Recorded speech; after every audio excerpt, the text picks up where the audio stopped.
అందరికీ నమస్కారం. నా పేరు భూమిరెడ్డి సాయి శ్రీనివాస్ రెడ్డి. నేను అమెరికా సంయుక్త రాష్ట్రాలలో న్యాయ విద్యార్థిని. ఇటీవల సోషల్ మీడియా మాధ్యమాల్లో పులివెందులకు ఉప ఎన్నికలు వస్తున్నాయనే వార్తలు వినిపిస్తున్నాయి. ఇది నిజం కావచ్చు, కానీ ఈ విషయం మీద నాకు కొన్ని ప్రశ్నలు మరియు సందేహాలు కూడా ఉన్నాయి. రీసెంట్ గా ఆంధ్రప్రదేశ్ డిప్యూటీ స్పీకర్ గారు ఆర్టికల్ 190 క్లాస్ 4 గురించి ప్రస్తావించారు. ఆర్టికల్ 190 క్లాస్ 4 రాజ్యాంగంలో ఏం చెబుతుందంటే, రాజ్య శాసన మండలిలోని ఏ సదనము యొక్క సభ్యుడైనను ఆ సదనము యొక్క అనుజ్ఞ లేకుండా దాని సమావేశాలన్నిటికీ 6-10 దినములు కాలవధి వరకు హాజరు కానిచో ఆ స్థానము ఖాళీ అయినట్లు ఆ సదనము ప్రఖ్యానించవచ్చు. జగన్మోహన్ రెడ్డి గారు నాకు ప్రతిపక్ష హోదా ఇస్తేనే నేను అసెంబ్లీకి వస్తానని ప్రకటించారు. అయితే చట్ట ప్రకారము ఆయనకి ప్రతిపక్ష హోదా ఇవ్వలేరు. తాను 60 రోజులు అసెంబ్లీకి హాజరు కాకపోతే ఆర్టికల్ 190 క్లాస్ 4 ప్రకారము అసెంబ్లీ తన సీట్ ని వెకేట్ చేయొచ్చు, అంటే ఖాళీ చేయొచ్చు అని అర్థం. ఇక్కడ నాకు ఒక చిన్న సందేహం వచ్చింది. ఈ ఆర్టికల్ 190 క్లాస్ 4ని భారతదేశంలోని ఏ రాష్ట్ర శాసనసభలు అయినా లేదా పార్లమెంట్ లో కూడా గతంలో ఉపయోగించారా? నా రీసెర్చ్ ప్రకారం ఇప్పటి వరకు ఈ ఆర్టికల్ ని ఎక్కడే గానీ ఉపయోగించలేదు. ఇందుకు సంబంధించిన ఒక ఆసక్తికరమైన సంఘటన 1976 ఆగస్టు 10న ఎమర్జెన్సీ సమయంలో రాజ్యసభలో జరిగింది. ఆ సమయంలో మాజీ రాజ్యసభ సభ్యుడు సుబ్రహ్మణ్య స్వామిపై అరెస్ట్ వారెంట్ జారీ అయింది. అయితే ఆయన అరెస్ట్ కాకుండా తప్పించుకుంటూ ఉంటారు. అయితే ఆగస్టు 10న ఆయన పార్లమెంట్ హాజరు కాకపోతే 60 రోజులు లేకపోతే 59 రోజులు గడువు పూర్తయి ఆయన సీటు కోల్పోతాడు. కానీ ఆయన సర్దార్ వేషంలో పార్లమెంట్ కి వెళ్లి హాజరై తన సీటును నిలబెట్టుకుంటారు. ఇలాంటి మరొక సంఘటన కూడా ఉత్తరప్రదేశ్ రాష్ట్ర శాసనసభలో జరిగినట్టు సమాచారం. కానీ దీనికి సరైన మూలాలు దొరకడం లేదు. ఇప్పుడు మరొక ప్రశ్న ఏంటంటే, అక్టోబర్ 26, 2017న జగన్మోహన్ రెడ్డి గారు అసెంబ్లీని బహిష్కరించి పాదయాత్ర ప్రారంభించారు. ఆ సమయంలో 2019 ఎన్నికల వరకు,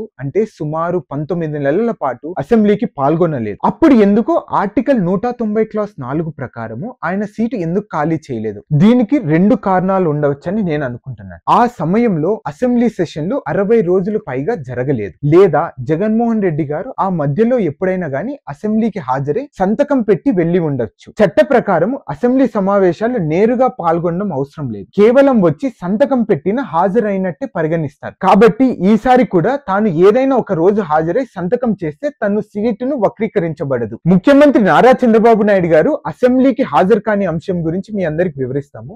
కొంతమంది నన్ను ప్రశ్నించవచ్చు, ప్రస్తుతం ముఖ్యమంత్రి నారా చంద్రబాబు నాయుడు గారు కూడా గతంలో అసెంబ్లీకి రానని ప్రమాణం చేశారు, మరి అప్పుడు ఎందుకు ఆయన సీటు ఖాళీ చేయలేదని.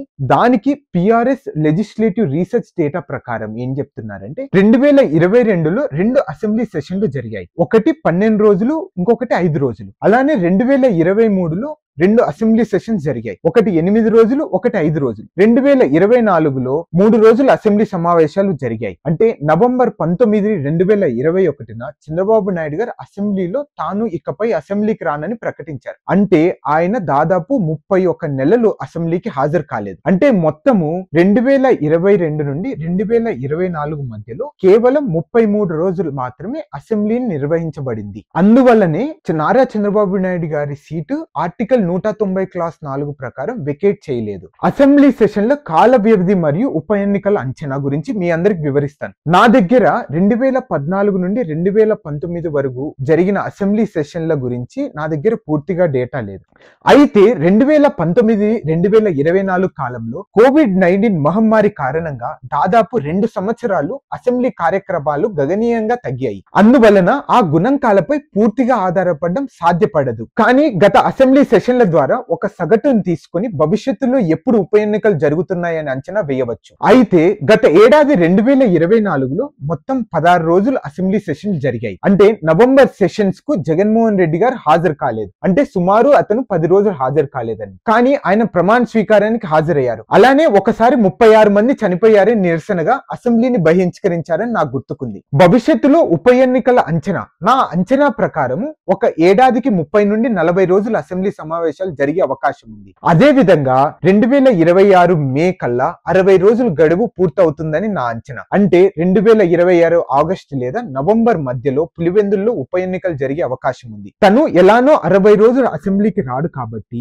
అలానే ఆ సీటు ఖాళీ అయినప్పుడు 6 నెలల లోపు ఎలక్షన్ జరగాలి కాబట్టి, అందుకు ఆగస్ట్ నుండి నవంబర్ లోపు తప్పకుండా ఎలక్షన్ జరగచ్చు. ఇక్కడ మీ అందరికీ ఇంకొక ముఖ్యమైన విషయం చెప్పాలి. ఇది నా అంచనా మాత్రమే, కానీ నేను విశ్వసనీయమైన ఆధారాల ద్వారా సేకరించి గుణాంకాల ఆధారంగా మాట్లాడుతున్నాను. ఈ విషయంపై ఖచ్చితమైన అధికారిక సమాచారం కోసం ఆర్టీఐ దాఖలు చేసి పూర్తి స్థాయి డేటాను తెప్పించుకుంటున్నాను. కానీ వచ్చే సంవత్సరం అసెంబ్లీలో ఆర్టికల్ 190 క్లాస్ 4ను ఉపయోగించి ఏదైనా ఏ శాసనసభ్యుని అయిన సీటును తొలగిస్తే అది భారతీయ రాజకీయ చరిత్రలో తొలిసారిగా జరిగే ఘటనగా నిలిచిపోతుంది. Thank you.